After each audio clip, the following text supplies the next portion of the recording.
Então, vamos dar seguimento ao estudo dos direitos humanos, como estávamos falando há poucos minutos atrás, e vamos rememorar nesses primeiros minutos o que foi tratado na aula passada, que foi uma matéria bastante densa, que envolve aspectos jurídicos e aspectos metajurídicos que influenciaram e influenciam até hoje a construção e a afirmação dos chamados direitos humanos na sociedade internacional.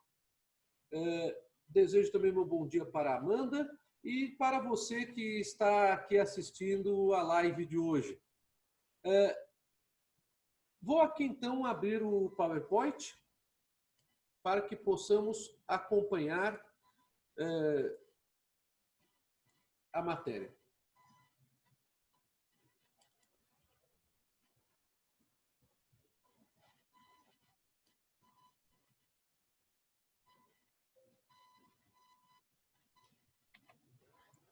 Espero que você esteja conseguindo ver aqui o PowerPoint.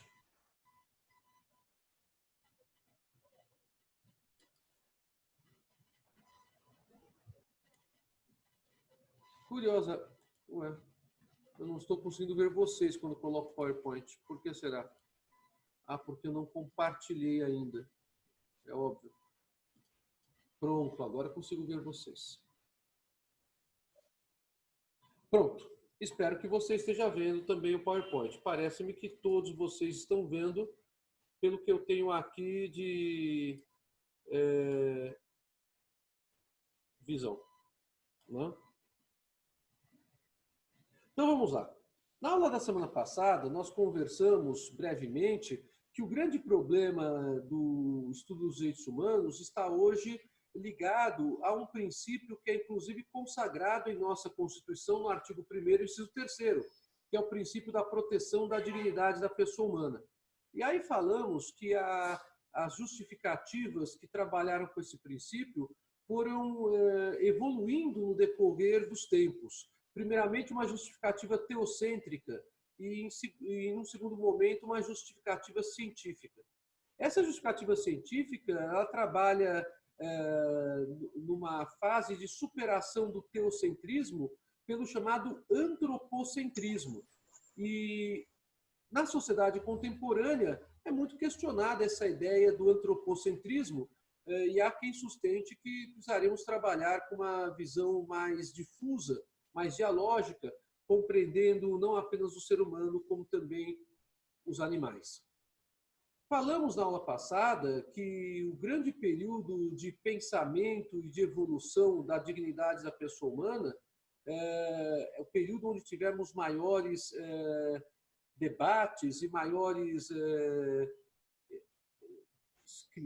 criações de caráter científico, é o período axial, que é o chamado eixo histórico da humanidade. Eu lembrei até aqui que essa é uma expressão bastante consagrada pelo historiador Karl Jaspers, que aqui até coloquei o nome na imagem para vocês.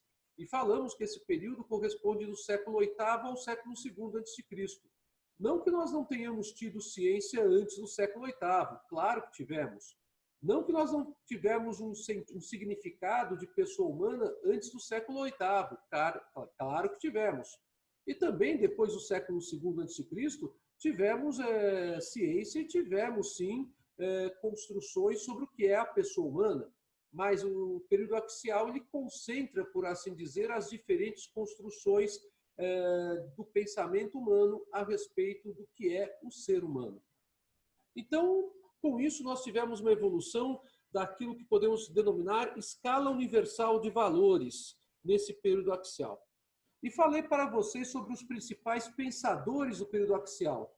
Lembrei aqui de Zaratustra, na Pérsia, de Homero, na Grécia, de Isaías, em Israel, de Lao Tse, na China, Buda, no Nepal, que nasceu em Nepal, mas teve seus ensinos amplamente disseminados na China e também na Índia, Confúcio, na China, Pitágoras, na Grécia, e depois do período axial, o destaque maior, sem sombra de dúvidas, é para as duas religiões monoteístas.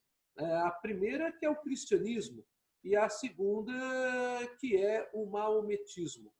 Percebam vocês que também temos o monoteísmo hebraico, que obviamente já estava disposto, representado no pensamento do profeta Isaías, que eu mencionei aqui durante o período axial. Percebam vocês aqui, Isaías, o pensamento, então, que é o pensamento de um único Deus, né? E o pensamento pós o período axial de um único Deus, que está relacionado ao cristianismo e ao maometismo. Então, esses pensamentos acabam sendo importantíssimos para a própria construção do que é pessoa. E também da relação da pessoa com outras pessoas em sociedade e da própria relação da pessoa com os governos. Aí conversamos em seguida que isso leva a um problema conceitual do que é pessoa. O primeiro problema é se nós temos ou não igualdade entre pessoas. E conversamos na aula passada que esse problema da igualdade de pessoas, ele tem um primeiro grande momento na diversidade de estamentos. A Idade Medieval, ela contribuiu muito para a história da humanidade com a consolidação de classes estamentais. Essas classes estamentais já existiam na antiguidade. Nós podemos encontrar essas classes estamentais do Egito Antigo, na Babilônia, na Medopérsia e mesmo nos reinos pré-colombianos daqui da América, entre os maias, os incas e os astecas. As classes estamentais são a realeza, o clero e o povo. São as três grandes classes estamentais durante a história: realeza, clero e povo. Se vocês quiserem substituir a expressão realeza por nobreza, é uma outra expressão muito utilizada nos livros de história. Mas as classes estamentais, elas não davam, obviamente, uma igualdade de tratamento para as pessoas. Pelo contrário, o membro do povo era extremamente fragilizado quanto ao reconhecimento de direitos. A evolução do pensamento a partir do período axial sobre o que é pessoa levou a uma revisão de vários aspectos trabalhados pelos pensadores antigos e até mesmo pela Igreja, que tem uma influência enorme no Ocidente, né? A Igreja chegou até a discutir a identidade de Jesus, conforme nós lembramos, no Concílio de Nicéia de 325. Mas se chegou finalmente a uma conclusão, que é o grande núcleo do conceito universal dos direitos humanos nos nossos dias: a igualdade das pessoas em sua essência. Todas as pessoas são essencialmente iguais. Isso não quer dizer que pessoas não possam ter mais riqueza do que outras.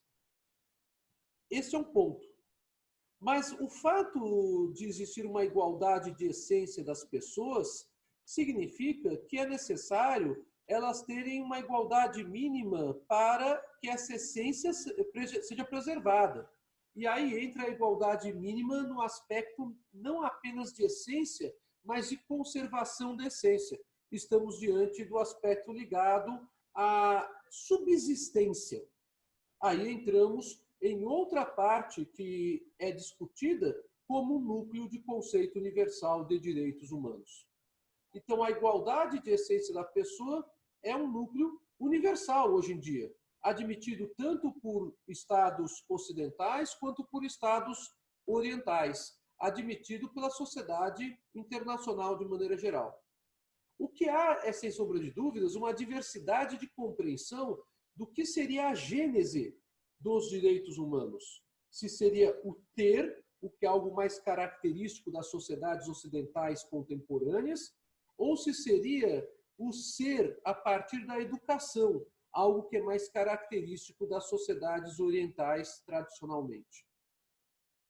Falamos ainda, na aula passada, que a partir do instante em que eu tenho uma identidade da essência de todas as pessoas e que essa identidade é o reconhecimento de que há uma igualdade da essência de todas as pessoas como núcleo do estudo dos direitos humanos e do reconhecimento dos direitos humanos, que se faz necessário que se dê um atributo a esta igualdade.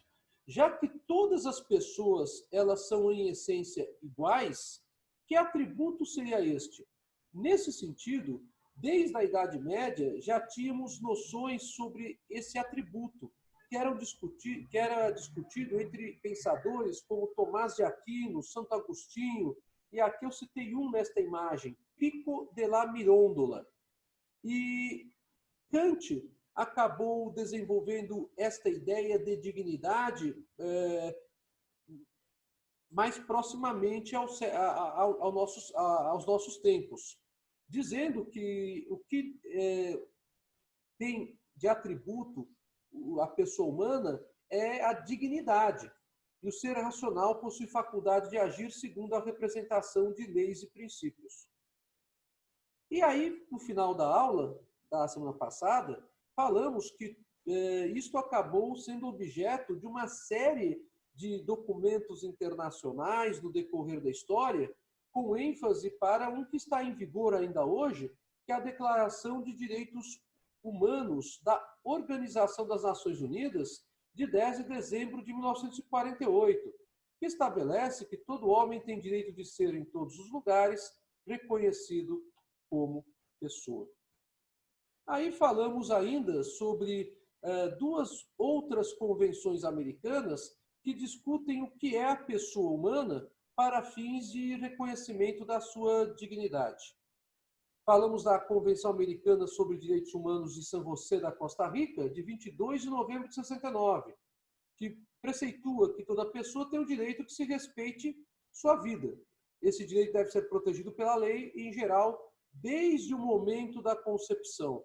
Então, é um direito que se estende àquela fase em que a pessoa ainda não é formalmente pessoa, embora seja materialmente ser humano em desenvolvimento no útero materno. Estamos nos referindo à figura do nascituro. E ninguém pode ser privado da vida arbitrariamente.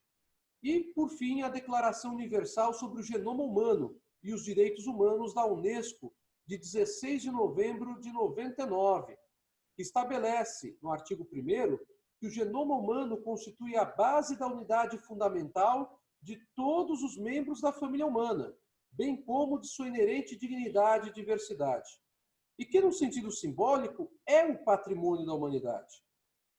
O artigo 11, que veda práticas contrárias à dignidade da pessoa humana, porque já que estamos dizendo que a dignidade é o grande atributo para o desenvolvimento dos chamados direitos humanos, nós não podemos praticar atos que sejam contrários a essa dignidade, como a clonagem de seres humanos, que é, portanto, proibida na sociedade internacional.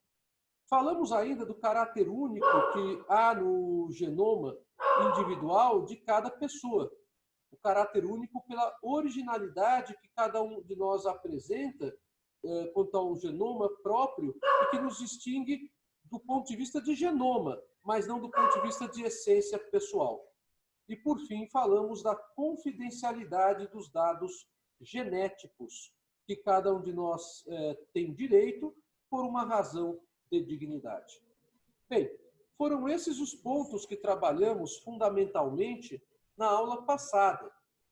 São pontos muito densos, realmente, mas eu fiz questão de revisá-los para vocês nesses primeiros minutos de aula, justamente para abrir a possibilidade de vocês, aqueles que não assistiram a aula passada, terem uma ideia do que é a aula passada e buscarem esta aula na plataforma da nossa querida São Judas, ou então no meu canal de YouTube. Lembrando o meu canal de YouTube, que é o Roberto Senise Lisboa, tudo junto. E se você puder se inscrever no canal e dar um like em alguns vídeos que temos ali, são vídeos aulas que temos gravado desde o início da pandemia, ficarei muito agradecido. E também para aqueles que assistiram a aula, porque como a aula é muito densa, às vezes se faz necessário que a pessoa assista uma segunda ou uma terceira vez. Então, diante disso que nós colocamos na aula passada, que eu acabei de resumir aqui nesses primeiros minutos da nossa aula de hoje, eu gostaria de perguntar se vocês têm alguma dúvida ou se vocês querem levantar algum ponto com relação aos temas que nós tratamos. Chegamos a 50% da sala. O pessoal está com preguiça hoje. Alguém gostaria de fazer alguma pergunta?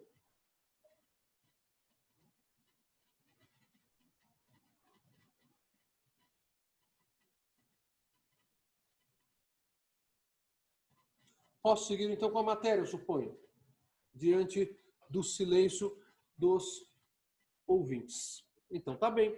Eu fico muito feliz, porque é uma matéria muito complexa nesse início, né? Mas então vamos seguindo então com a aula.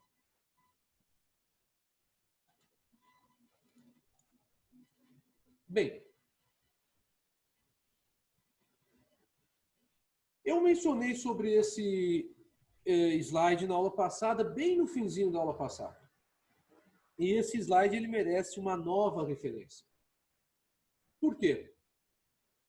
Muito embora nós tenhamos uma construção histórica dos direitos humanos, essa construção histórica, ela por muitas vezes foi uma construção teórica e não uma construção científica. Esse detalhe ele é muito importante porque não adianta simplesmente reconhecer direitos. Nós até veremos hoje que os franceses eles gostam muito de declarações. Eles são defensores da ideia de declarações, ainda que essas declarações tenham problemas de efetividade, porque eles entendem que as declarações não marcam apenas uma postura política, mas também têm um conteúdo pedagógico muito grande. Isso é um fato, sem sombra de dúvidas. Mas nós sabemos que o descumprimento de direitos humanos tem sido, infelizmente, uma tônica até os dias de hoje. Quantas pessoas elas acabam sendo constrangidas a atos contrários à sua vontade, expostas a situações constrangedoras perante a sociedade? Quantas pessoas são constrangidas a agressões físicas, psíquicas ou morais? Então, falarmos em direitos humanos é realmente estabelecermos um universo muito grande de proteção da pessoa em essência. E nós sabemos que isso nem sempre foi respeitado, nem por governantes, nem por coletividades de pessoas e nem muitas vezes por indivíduos. Então, o trabalho dos direitos humanos ele é muito forte. Mas percebam vocês, o trabalho dos direitos humanos não evitou guerras. Assim como o princípio da prevalência de soluções pacíficas de conflitos, que tanto discutimos na parte de direito internacional público, um princípio importantíssimo do direito internacional público, também não evitou guerras. Mesmo quando tivemos o Tratado de Westfália, no século XVII, nós continuamos tendo guerras. O Tratado de Westfália tem como grande virtude o estabelecimento da tolerância entre católicos e protestantes. Acabou com uma guerra religiosa de 30 anos. Mas não acabou com as guerras religiosas. E nem acabou com outras guerras. Quantas guerras nós tivemos na história da humanidade depois do século XVII? A Primeira Guerra Mundial, já falei para vocês, matou 22 milhões de pessoas. A Segunda Guerra, mais de 60 milhões. Como posso falar em consagração de direitos humanos em zonas de conflito em que pessoas civis são expostas aos efeitos da guerra, destruição de suas propriedades e seus patrimônios, danos físicos, exposição e risco iminente de morte por inúmeras situações que a guerra traz, ou até mesmo de soldados que vão para a guerra e expõem e colocam em risco a própria vida para defender a bandeira do seu país.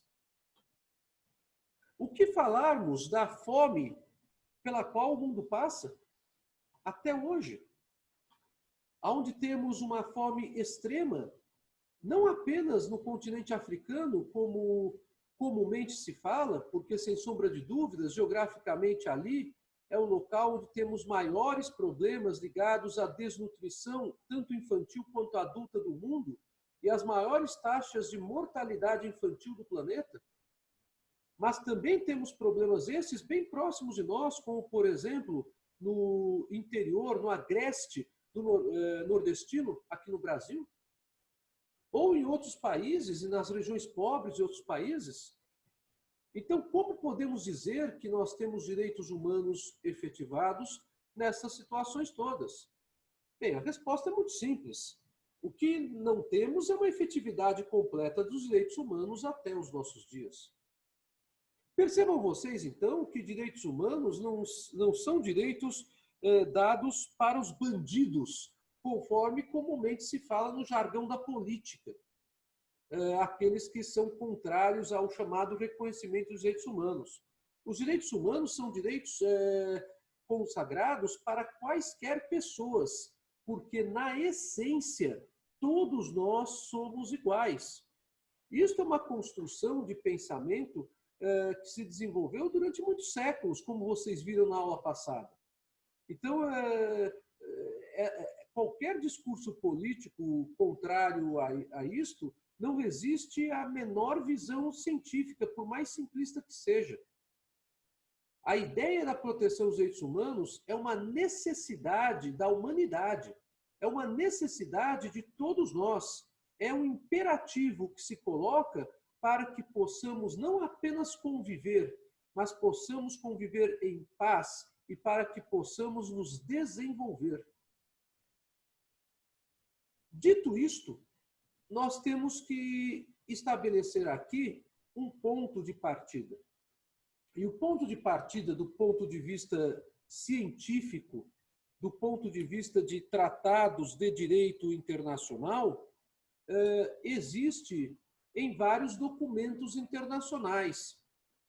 Mas a maior efetividade que se obteve num primeiro momento quanto à proteção dos direitos humanos em documentos internacionais a partir do século XIX, você pode até achar isso incrível. Foram os documentos internacionais de regime jurídico de guerra. Por que no regime jurídico de guerra? Porque os estados chegaram à conclusão de que seria um imperativo que houvesse uma determinada eticidade na conduta dos estados beligerantes na guerra. E essa eticidade exigia a previsão de determinados direitos humanos que eram consagrados apenas na teoria como obrigações dos estados beligerantes. E surge assim o chamado direito humanitário, que é um ramo do direito muito importante, que tem uma relação extremamente íntima com os direitos humanos e com o direito internacional público. Então, os componentes de direitos humanos, vários deles construídos pelo pensamento axial e que falamos na aula passada, passaram a integrar tratados internacionais e acordos bilaterais sobre regras de guerra, que limitavam a atuação dos estados beligerantes e, portanto, limitavam o chamado uso da força.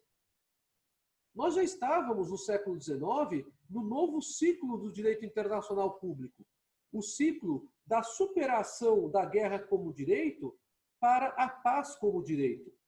Mas apenas no século XIX é que nós tivemos uma maior regulamentação das regras da guerra, protegendo-se tanto a população civil, o máximo possível dos efeitos da guerra, como também militares fora de combate, que estavam fora de combate ou porque eram feridos, ou porque eram doentes, ou porque eram náufragos, ou ainda porque eram prisioneiros. Veja só que situação mais inusitada, né?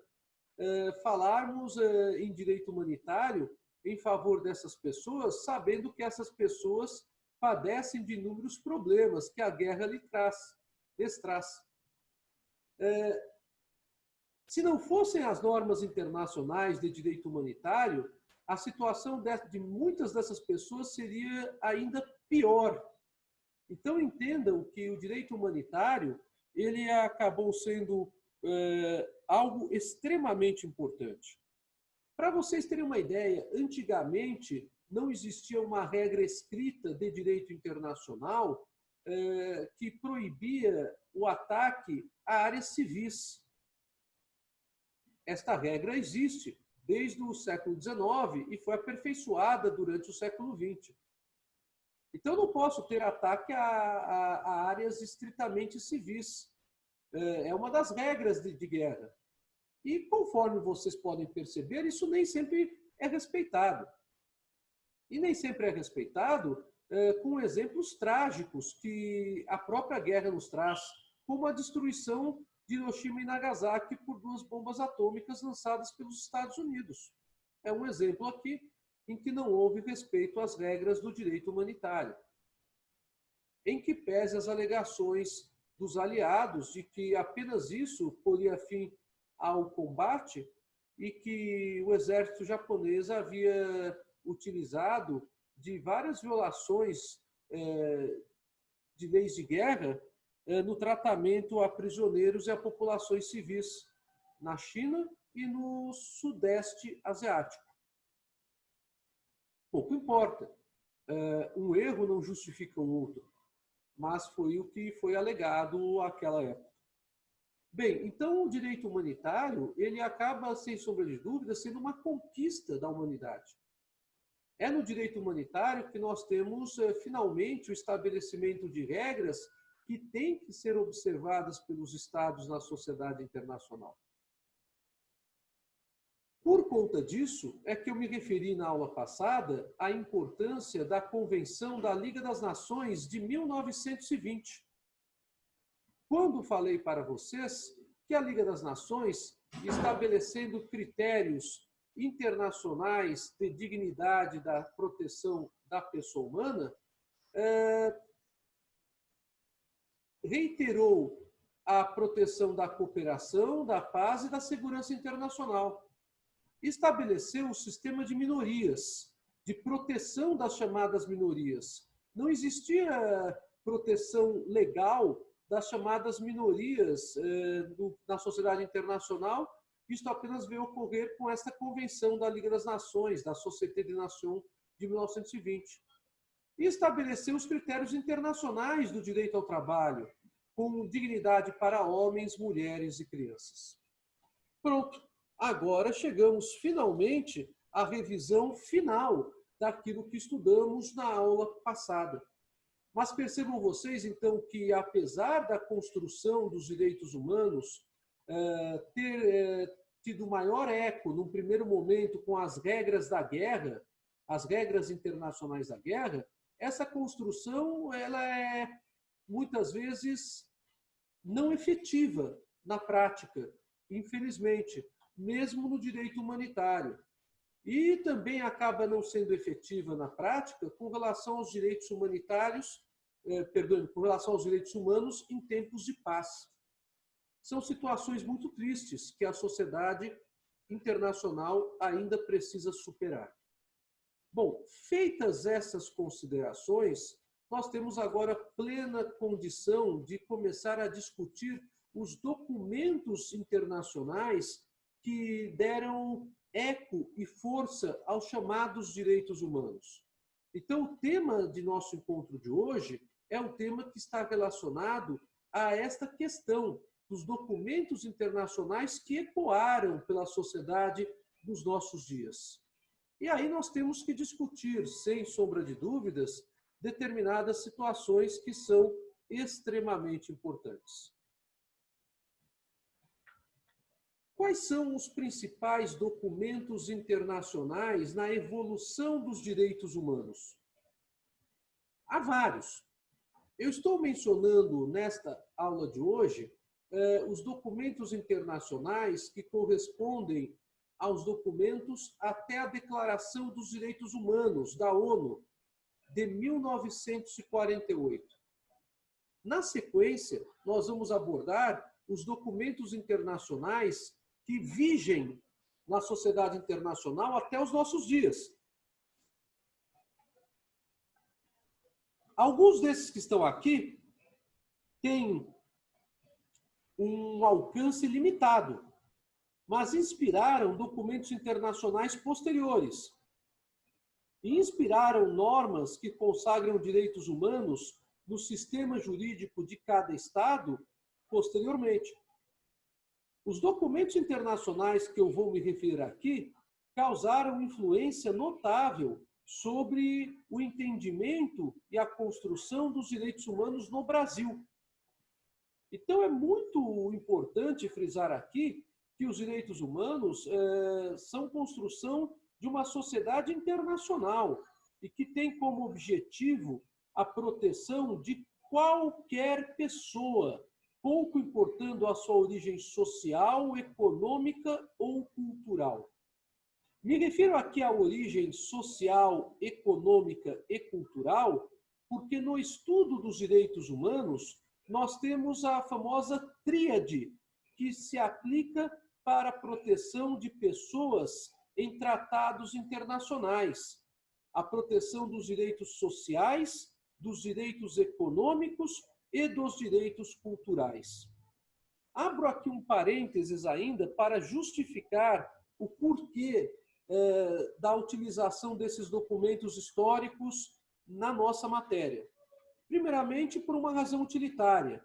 Esses documentos eles são objeto de questão de exame de ordem, são objeto de questão de concurso público.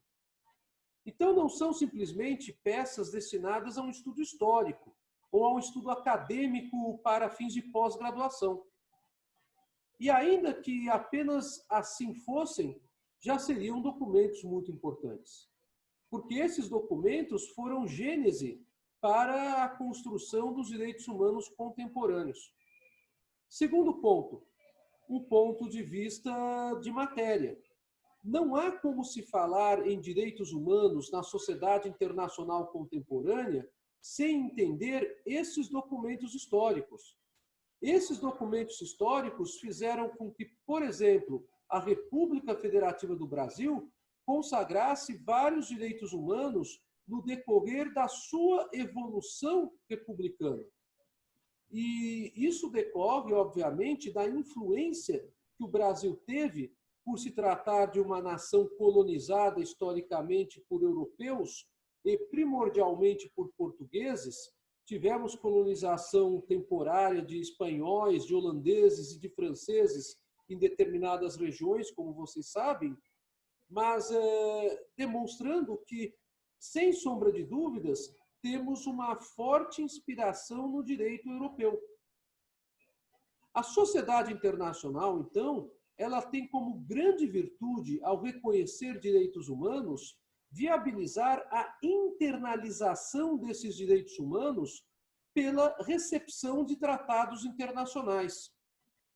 E o direito brasileiro, como vocês já viram com o professor Kim, trabalha com a recepção de tratados internacionais.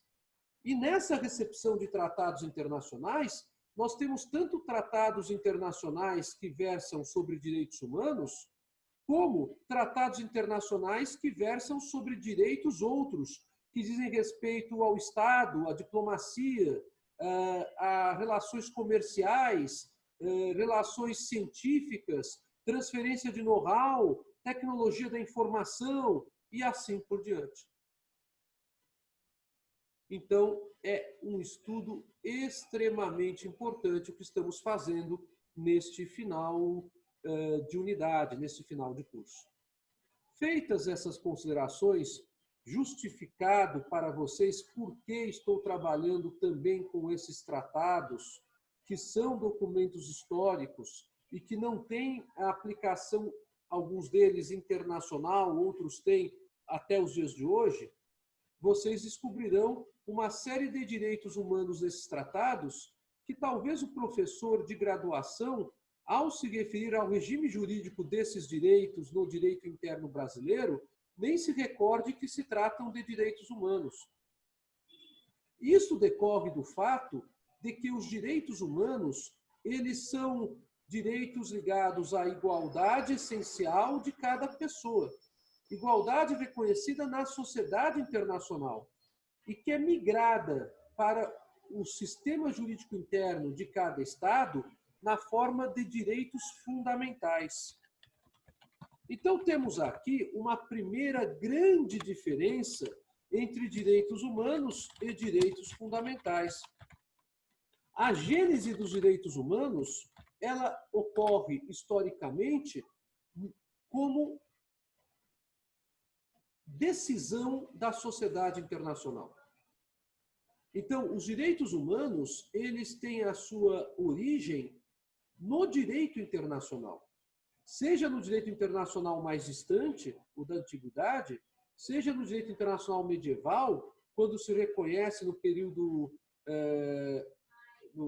medieval uma série de situações da humanística, seja no direito moderno ou no direito contemporâneo. Os direitos humanos são fruto histórico da sociedade internacional, não de um país. Quando internalizados pelo Estado, esses direitos humanos, eles adquirem normalmente previsão constitucional. É o que o Brasil fez no artigo 5º da Constituição. O artigo 5º da Constituição Federal contempla um vasto rol, talvez o maior rol de direitos fundamentais que uma Constituição tenha na sociedade internacional contemporânea. São mais de 70 incisos consagrando uma série de direitos fundamentais. E em um rol que o Constituinte brasileiro afirma que é meramente exemplificativo, vejam vocês. Ao dizer o artigo 5º, no parágrafo 1º, se não me falha a memória, que outros direitos fundamentais, além dos previstos neste artigo 5º, podem ser reconhecidos pelo Brasil a partir de tratados e acordos internacionais dos quais o Brasil seja signatário. Vejam, então, como é vasto o rol de direitos e garantias fundamentais que o artigo 5º traz.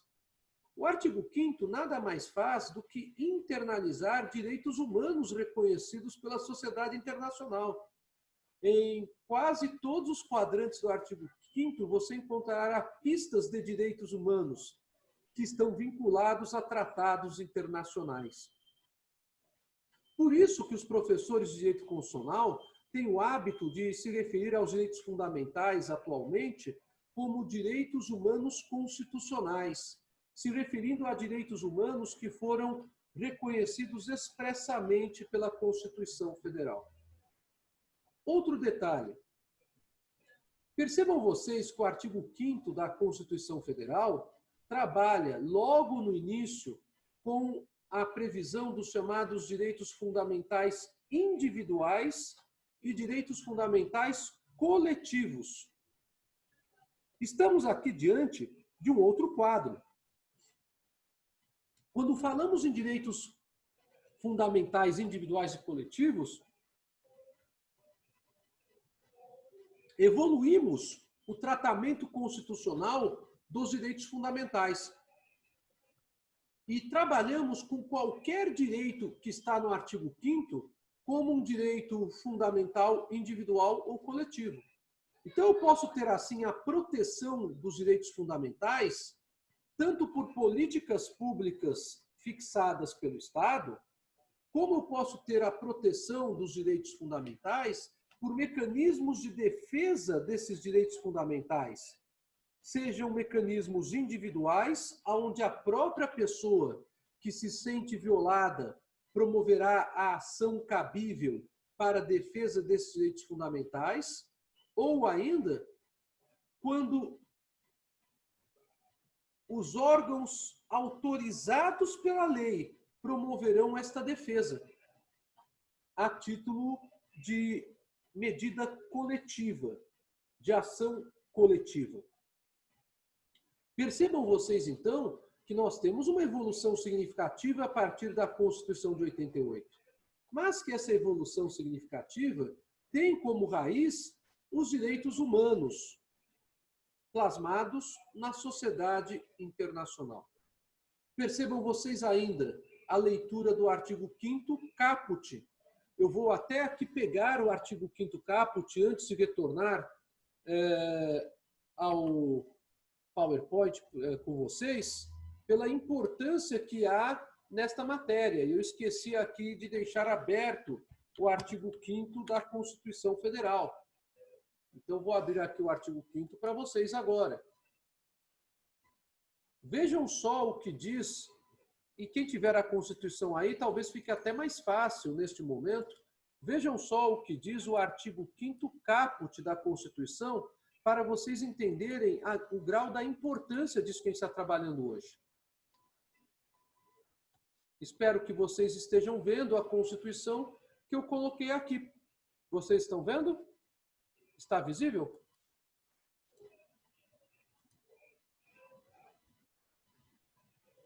Está visível, gente?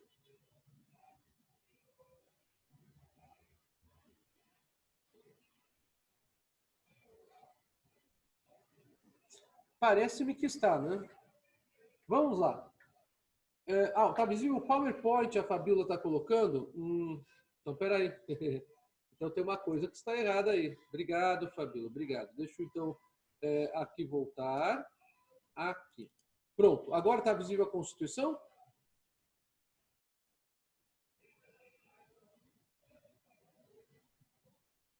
Tá. Obrigado, Fabíola. Olhem só o que diz aqui a Constituição. Começa lá, título 2º, dos direitos e garantias fundamentais. Aí começa o capítulo 1º, dos direitos e deveres individuais e coletivos. Percebam vocês, então, que a ideia desse capítulo 1º é trabalhar com direitos que podem ser protegidos tanto individual quanto coletivamente. E o que diz o artigo 5º em seu caput? Todos são iguais perante a lei. Agora vocês entendem o que significa o princípio da igualdade constitucional, ou ainda o princípio da igualdade na sociedade internacional. Porque nós vimos que o princípio da igualdade é a ideia de igualdade na essência do ser humano. Então, todos nós somos iguais na essência, pouco importando a nossa origem social, econômica ou cultural. É aqui que está a ideia do que é igualdade, então. Esta ideia de igualdade vem da sociedade internacional, percebam vocês. Todos são iguais perante a lei, sem distinção de qualquer natureza, garantindo-se aos brasileiros e aos estrangeiros residentes no país a inviolabilidade.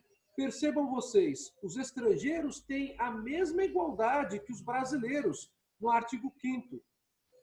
Basta que eles estejam autorizados a residir no Brasil, porque, caso contrário, eles se submeterão às normas próprias de tratamento do estrangeiro, que são fixadas pelo sistema jurídico de cada país, observados, no entanto, os tratados internacionais aplicados à espécie. Vejam como é que se dá essa inviolabilidade para qualquer pessoa no direito brasileiro. É uma inviolabilidade do direito à vida, à liberdade, à igualdade, à segurança e à propriedade. Percebam vocês que ninguém está falando de inviolabilidade da vida individual apenas, também da vida coletivamente considerada. Isso envolve um aspecto de dignidade de vida, por conta da relação que nós temos na sociedade e por conta do atributo que a sociedade nos dá.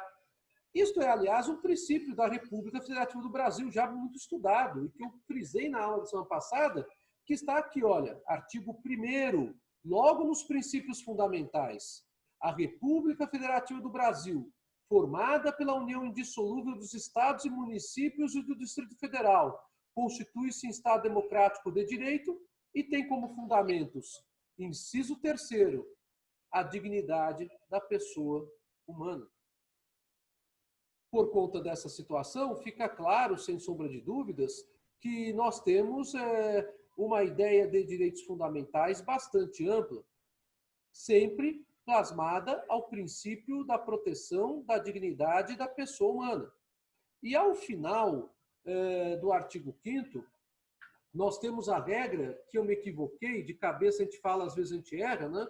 O parágrafo 2º do artigo 5º, que diz que os direitos e garantias expressos nesta Constituição não excluem outros decorrentes do regime e dos princípios por ela adotados, ou dos tratados internacionais em que a República Federativa do Brasil seja parte. Como vocês podem perceber, temos uma Constituição que, nesse sentido, é internacionalizada. E, felizmente, isso é assim. Isto é uma grande conquista do período histórico que os historiadores brasileiros denominam Nova República.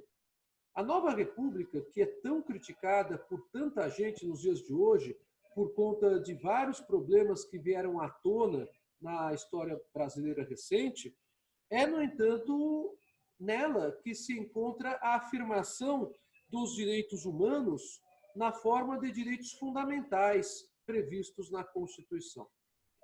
Então, a importância dela é notável, sem sombra de dúvidas. Bem, vamos então agora, feito este esclarecimento, passar a um último esclarecimento antes de entrarmos nos documentos internacionais históricos. Os direitos humanos, eles são recepcionados pelo constitucionalismo contemporâneo, em boa parte das vezes, como direitos fundamentais. E nós temos ainda uma outra questão, que é o reconhecimento privado dos chamados direitos da personalidade.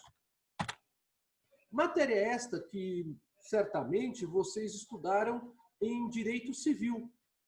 Mesmo os calouros devem ter estudado esta matéria no estudo das pessoas, das famílias e das sucessões. Porque os direitos da personalidade dizem respeito à esfera privada, ao relacionamento privado de uma pessoa com outra pessoa física ou jurídica. Quando há uma violação de um direito da personalidade, o agente que causou o dano ao titular do direito da personalidade é obrigado a indenizar. Fala-se, então, em indenização por danos morais. Esta é, em síntese, a ideia dos direitos da personalidade. Percebam vocês, então, que estamos diante de 3 esferas de tratamento diferentes, mas que têm como pano de fundo a proteção da pessoa e a proteção da sua dignidade pessoal. A primeira esfera de tratamento, a mais difusa, a da sociedade internacional, que é tratada como direitos humanos, aonde os Estados signatários de tratados internacionais assumem obrigações para assegurar a dignidade da proteção da pessoa humana através dos direitos humanos que eles, Estados, firmam nos tratados internacionais. A segunda esfera, a dos direitos fundamentais, aonde qualquer pessoa pode exigir do Estado o cumprimento de direitos fundamentais que lhe estejam sendo negados. Então, nessa esfera constitucional, nós temos os chamados remédios constitucionais de defesa dos direitos fundamentais. Aí é a pessoa contra o Estado, contra o poder público. E a terceira esfera, a do Código Civil, no nosso caso, no Brasil. A partir do artigo 12,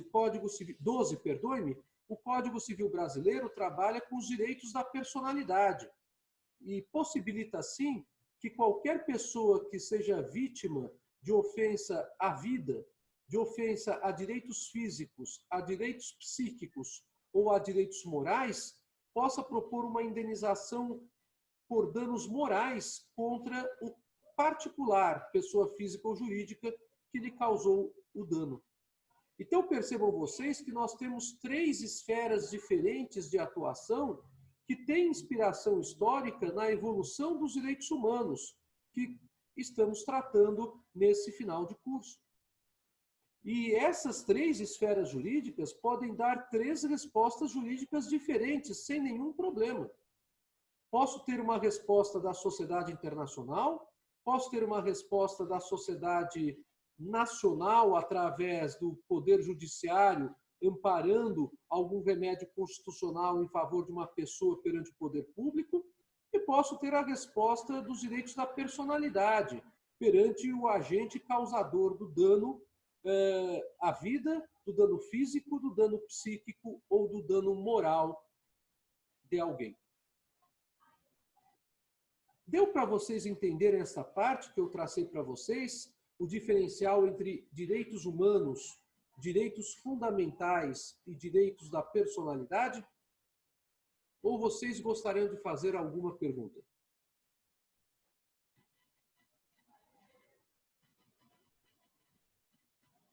Ok. Há uma outra expressão que designa direitos fundamentais. É uma expressão mais clássica, anterior à ideia de direitos fundamentais.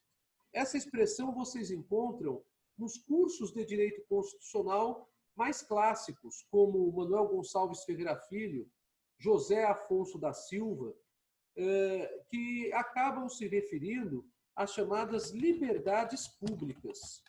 Então, quando vocês virem a expressão liberdades públicas, acabei respondendo aqui, infelizmente, numa mensagem privada, vou aqui responder liberdades públicas, nós estamos nos referindo aos remédios constitucionais do artigo 5º da Constituição Federal. Tá bom? Apenas para ficar esse último esclarecimento. Ah, Senise, eu ouvi falar em direitos naturais. Por que direitos naturais? Porque seriam direitos da natureza de qualquer pessoa. Aí nós podemos ter essa expressão direitos naturais, e não apenas ela, outras expressões como direitos essenciais, é uma outra expressão bastante consagrada, que servem também para identificar direitos humanos, também para identificar direitos fundamentais e também para identificar direitos da personalidade. Essas expressões, elas dizem respeito ao tratamento da pessoa em essência, conforme a gente trabalhou na aula passada. Bem, feitas essas considerações, vamos agora dar uma repercussão prática da diferença dos direitos humanos, dos direitos fundamentais e dos direitos da personalidade, antes de entrarmos nos documentos históricos. Vamos lá. Repercussão prática de violação de direitos humanos. No direito internacional, essa repercussão diz respeito à chamada responsabilidade internacional, que fui eu mesmo quem dei essa matéria para vocês. Então, se um Estado ou se um governante ou alguma autoridade delegada desse governante acaba violando direitos humanos, haverá responsabilidade internacional, pessoal daquela autoridade ou responsabilidade daquele Estado. E para isso é que existem os tribunais internacionais. Conversamos a respeito do tema. Se eu tenho, assim, violação de direitos humanos em grande proporção, como crimes contra a humanidade ou crimes de genocídio, eu tenho a competência do TPI, do Tribunal Penal Internacional, estatuído pelo Tratado de Roma. Se o Estado violador não é signatário desse tribunal, não há problemas da Corte Internacional de Justiça trabalhar com o assunto, que é uma corte de vocação mais universal. E a Corte Internacional de Justiça ela está vinculada à ONU desde a criação da ONU, conforme eu mesmo falei para vocês. Podemos também ter tribunais regionais que apreciem a violação de direitos humanos. Assim, é o nosso caso do Tribunal Interamericano de Direitos Humanos, a Corte Interamericana de Direitos Humanos, que avalia a violação de direitos humanos na América. A Daniela está perguntando aqui uma pergunta que é oportuna, que é a questão do problema de direitos humanos. Recorre ao TPI depois à Corte Internacional? Não. Não existe entre os tribunais internacionais, Daniele, salvo as exceções de tribunais que estão dentro da ONU, a chamada hierarquia entre os tribunais. Então, a ideia não é, primeiro, proponho a reclamação criminal, no Tribunal Penal Internacional e depois recorro à Corte Internacional de Justiça. Não existe isso. Não existe hierarquia entre a Corte Internacional de Justiça e o TPI. É que as questões do TPI são questões focadas em violação de direitos humanos, em genocídio e em crimes contra a humanidade. Tá? O TPI, então, tem uma competência muito mais estreita do que a competência internacional da Corte, da Corte Internacional de Justiça. O que acaba ocorrendo é que muitos estados acabaram até hoje não aderindo ao Estatuto de Roma. Nós tivemos já uma forte adesão ao Estatuto de Roma. O Estatuto de Roma é de 2000. Tivemos uma forte adesão. Mas há estados que não aderiram ao Estatuto de Roma. Então, para evitar qualquer tipo de problema de violação internacional em se julgar um Estado que não assinou o Tratado de Roma ao TPI, é que há a questão direcionada também possível à Corte Internacional de Justiça. Tá? Mas não existe uma hierarquia entre esses órgãos, a Corte Internacional de Justiça e o Tribunal Penal Internacional. As hierarquias existentes em tribunais internacionais são extremamente raras. Eu mencionei para vocês que o Tribunal Internacional Marítimo ele se sujeita hierarquicamente à Corte Internacional de Justiça, por exemplo. O Tribunal da OIT, Organização Internacional do Trabalho, também se sujeita à Corte Internacional de Justiça para fins de recurso. Mas isso é absolutamente excepcional. Então, nós não temos essa ideia de hierarquização nas cortes internacionais de maneira geral. Tá? Bem, percebam vocês, então, que a questão da responsabilidade internacional ela acaba sendo dirimida nos tribunais internacionais. Já a questão da responsabilidade constitucional, que é a responsabilidade porque há alguma violação dos direitos e garantias fundamentais, esta questão ela é submetida ao tribunal que tem competência para isso de acordo com as regras de competência interna que o Estado possui. Então, será um tribunal estatal, não um tribunal internacional. Então, as questões envolvendo os remédios constitucionais do artigo 5º da Constituição, elas são submetidas internamente aos tribunais brasileiros, no nosso caso, de acordo com as regras das variadas leis de organização judiciária de cada Estado e de acordo, obviamente, com as regras da Constituição a respeito da organização do Poder Judiciário brasileiro. Percebam vocês, então, que trabalhar com a questão internacionalmente é diferente de trabalhar com a questão constitucionalmente. É muito importante ter isso em mente. Então, o tratamento internacional da matéria é o tratamento de se buscar, na análise dos fatos, alguma solução pacífica da controvérsia. Ou ainda, havendo crimes internacionais, a solução internacional com a fixação da responsabilidade internacional do Estado ou dos seus governantes por ato ilícito internacional. Já no que diz respeito à competência dos tribunais internos, esses tribunais internos apenas trabalham com os direitos e garantias fundamentais que estão previstos no sistema jurídico interno. Então, percebam vocês aqui que nós temos uma linha de conduta diferente. Eu estou tirando o fone porque ninguém está fazendo nenhuma pergunta no áudio, né? E a terceira linha de conduta que é diferente é a dos direitos da personalidade. Porque nos direitos da personalidade, nós temos o particular, que é a pessoa que foi violada em seus direitos, propondo a ação de reparação por danos morais. Então, aqui nós temos na proteção dos direitos da personalidade uma outra ideia, que é a reparação por danos morais, cuja indenização reverterá em favor da vítima da situação.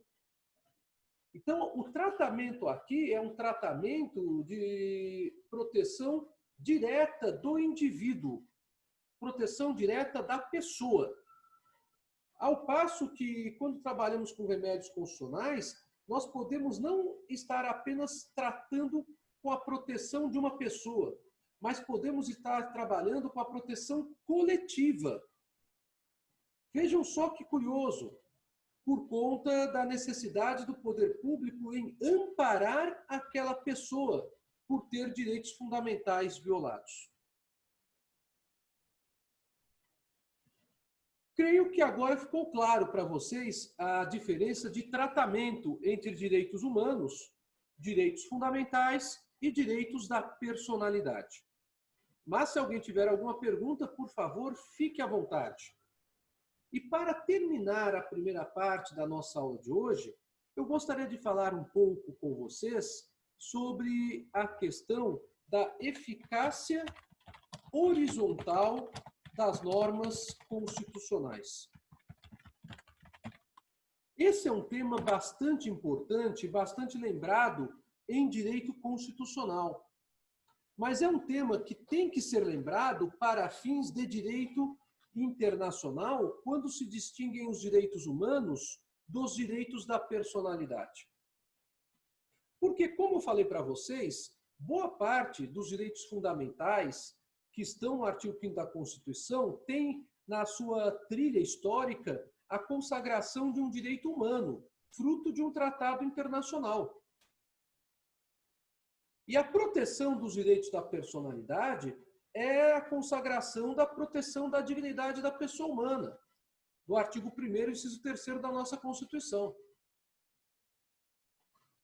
Mas a questão que eu tenho para colocar para vocês é uma questão um pouco diferente.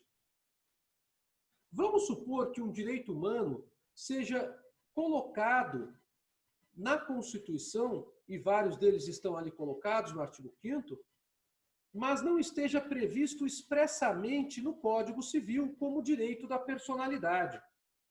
Isso é bastante comum de acontecer. No nosso caso, Brasil, acontece. Se vocês compararem os direitos da personalidade que temos no Código Civil brasileiro com o vastíssimo rol de direitos fundamentais que temos na Constituição, vocês verão que é uma quantidade bem inferior de direitos da personalidade expressos no Código Civil brasileiro.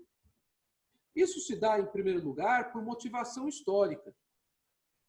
O direito brasileiro não tinha a previsão legal de direitos da personalidade até a entrada em vigor do Código Civil de 2002, que entrou em vigor em 2003. O Código Civil de 16 não falava de direitos da personalidade. A indenização por danos morais no Brasil é uma conquista positivada pela Constituição Federal de 88. Vejam como isso é recente. Onde o artigo 5º, inciso 10, possibilita isso.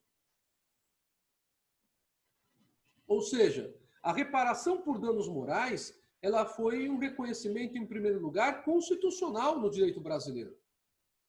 É certo que a doutrina e a jurisprudência brasileira discutiam, e discutiram muito, durante todo o século XX, se haveria a possibilidade de indenização por danos morais.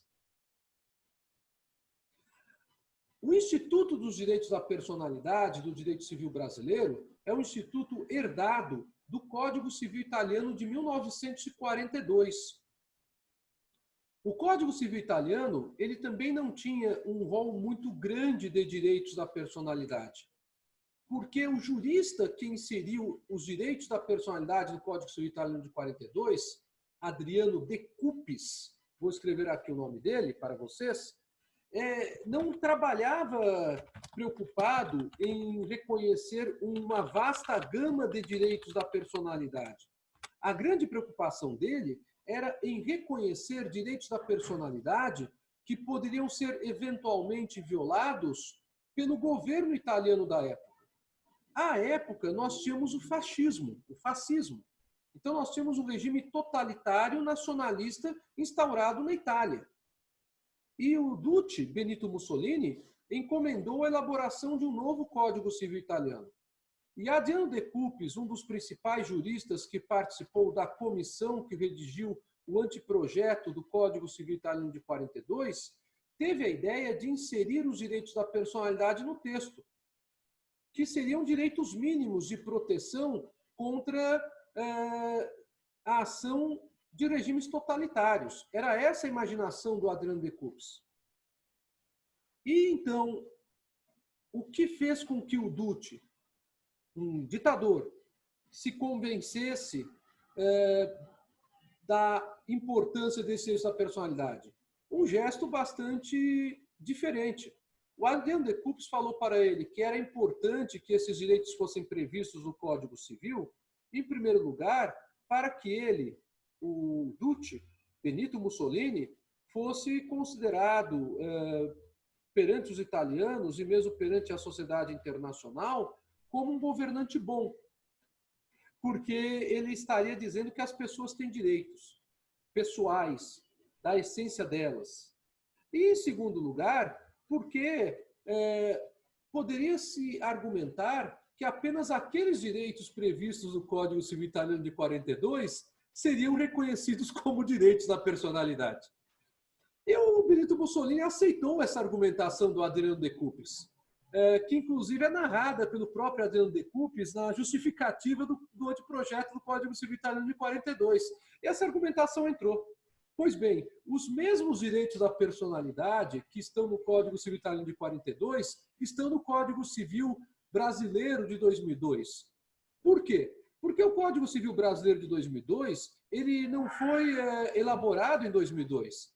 Ele foi elaborado como anteprojeto em 1969, que corresponde ao período de maior turbulência política no Brasil do século XX, que é o período do Ato Institucional número 5, o período da supressão das liberdades civis do Brasil. Então, o que fez o ex-ministro do Supremo Tribunal Federal e ex-professor da Universidade de São Paulo, José Carlos Moreira Alves, autor do anteprojeto na parte geral do Código Civil, cuja comissão foi presidida pelo Miguel Reale? Ele inseriu os direitos da personalidade do Código Civil de 42 no Código Civil, à época, anteprojeto, em 69. Justamente sob a alegação que assim haveria uma espécie de proteção para as pessoas clara, até onde as pessoas seriam protegidas. E aí, depois disso, dependeria do regime. Vejam que interessante. Atualmente, com a Constituição de 88, com a internalização dos direitos humanos no texto constitucional brasileiro, nós não temos apenas direitos da personalidade minguados aqueles do artigo 11 seguintes do Código Civil, o que já representa uma grande conquista para nós brasileiros, levando-se em questão a época em que o Código Civil brasileiro foi elaborado em seu anteprojeto. Mas temos aí a discussão da eficácia horizontal das normas constitucionais. E a discussão é a seguinte, vejam como é importante essa discussão, que cai em exame de ordem, que cai em concurso público. A discussão é a seguinte, eu posso aplicar normas constitucionais de direitos fundamentais para relações privadas? É esta que é a grande discussão. E o Supremo Tribunal Federal Brasileiro já tratou dessa questão em vários julgados. E a resposta do Supremo Tribunal Brasileiro foi sim, é possível. Primeiramente porque tanto a doutrina quanto a jurisprudência brasileira já consideravam que os direitos à personalidade arrolados no Código Civil brasileiro não estavam arrolados em um rol taxativo, mas era uma relação meramente exemplificativa. Em segundo lugar, por quê? Porque o artigo 5º da Constituição se refere à relação do particular com o poder público. Mas quando eu tenho responsabilidade civil, eu posso ter relação do particular com o poder público que não seja uma relação pública, mas seja uma relação de direito civil, tratada como direito civil, por se tratar de um ato ilícito. E tenho também a possibilidade de aplicação dos direitos fundamentais do artigo 5º para uma relação entre particulares, porque os direitos fundamentais do artigo 5º, em quase sua totalidade, na sua grande maioria, são direitos da personalidade.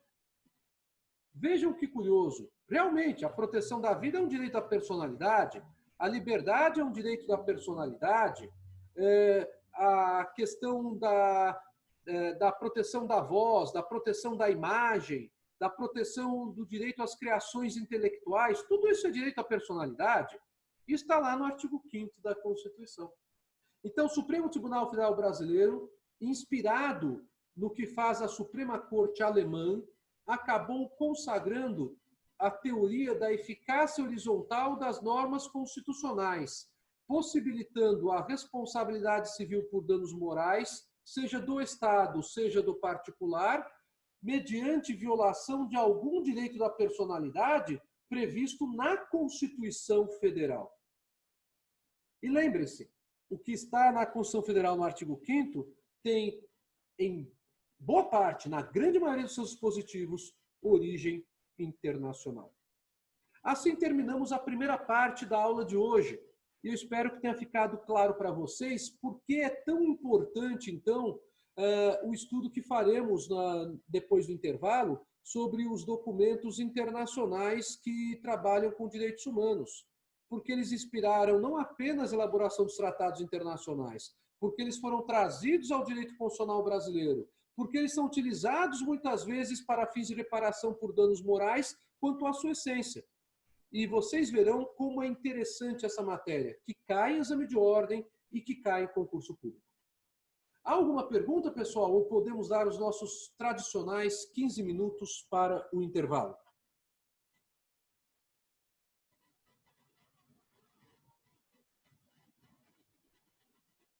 Então, não havendo perguntas, vamos ao nosso intervalo. Daqui 15 minutos estaremos de volta. Tá bem? Até já!